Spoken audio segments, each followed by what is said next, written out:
Is your FIAT 500 key fob not working? The most common issues are a dead battery or synchronization problems. First, replace the battery.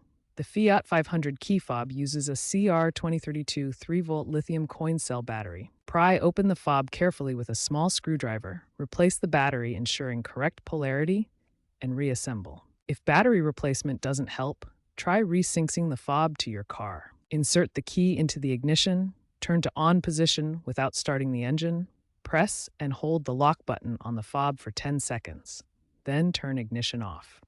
Test the fob.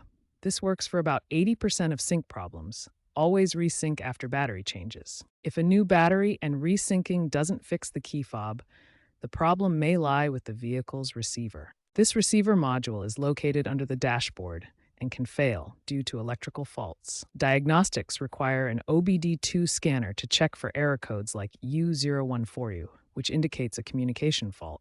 If signals are weak, inspect for loose wiring or a damaged antenna. Receiver failures usually require dealership intervention, potentially costing $200 to $500 for replacement and reprogramming. Looking ahead, the trend is shifting towards digital keys and smartphone apps, potentially phasing out traditional fobs. For older FIAT 500s, DIY repairs are becoming more common with affordable OBD2 scanners. Keep in mind, always use quality batteries, as the incorrect battery can cause issues.